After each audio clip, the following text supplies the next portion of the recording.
Bapak Ibu saudara-saudari yang dikasihi oleh Kristus, peristiwa jalan salib kita merenungkan paling lama 45 menit atau 50 menit, dan paling 4 kali atau 5 kali dalam masa Prapaskah.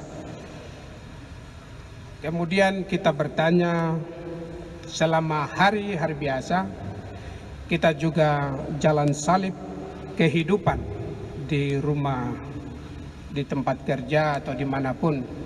Dalam keseharian kita sedang mengamalkan jalan salib.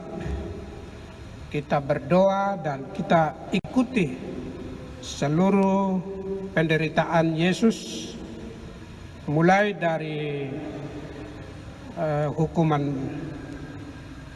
mulai dari penangkapan, menjatuhkan hukuman sampai wafat dan dimakamkan.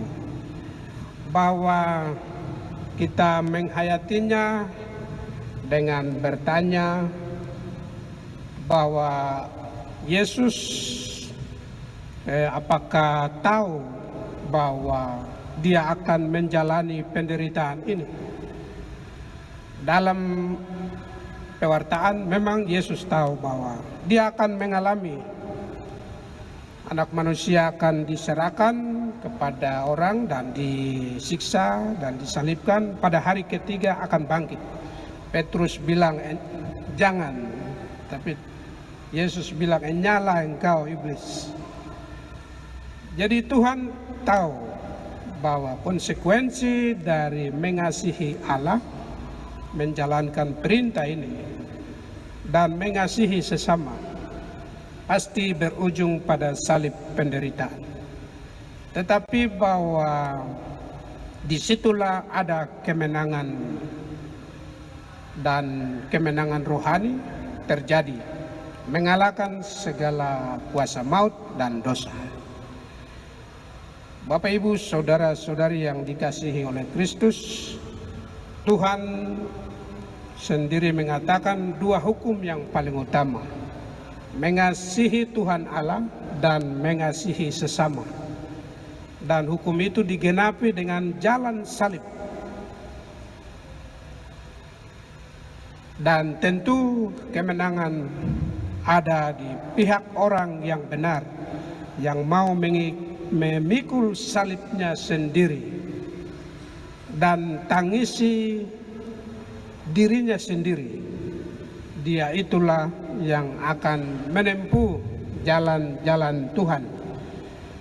Dia akan melihat penderitaan Tuhan, pasti ada hikmah yang berguna dalam hidup masing-masing.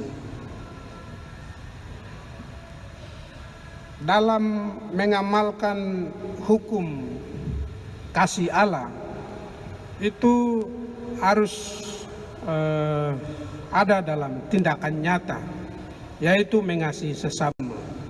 Mengasihi sesama pertama dalam Matius pasal 25 ayat 34 sampai 36, kemudian Markus tadi. Mengasihi sesama itu digambarkan sebagai berikut: memberi makan kepada orang yang lapar, kemudian memberi minum kepada orang yang haus, memberi perlindungan kepada orang asing, memberi pakaian kepada orang yang telanjang, melawat orang sakit, mengunjungi orang yang dipenjarakan, dan menguburkan orang mati. Itu tindakan kasih terhadap sesama yang paling real dan nyata, bahwa jalan salib kita, kehidupan sehari-hari, ada pada perhatian kita dalam kehidupan harian ini. Memberi makan kepada orang lapar. Jangan bertanya orang yang lapar itu salah sendiri. Itu jangan bertanya itu. Jangan bertanya kenapa engkau lapar. Ada tangan toh, ada kaki toh, ada otak toh. Jangan bertanya itu. Tetapi bertanyalah apa yang saya harus memberikan. Pertanyaannya ada di situ. Juga memberi minum kepada orang haus. Jangan bertanya ada air toh, bisa pergi timba minum. Jangan bertanya di situ. Tetapi bertanyalah bagaimana saya memberikan air. Kemudian memberi perlindungan kepada orang asing. Jangan bertanya mengapa engkau pergi merantau jauh-jauh. Mengapa engkau bunuh diri di tempat orang lain? Kenapa kau ke sana? Jangan bertanya itu. Tetapi bertanyalah bagaimana saya memberi tempat dan bagaimana saya memperhatikan engkau yang sebagai orang asing di tanah air kami atau di rumah kami atau di tempat kami. Bertanya begitu. Kemudian memberi pakaian kepada orang yang telanjang.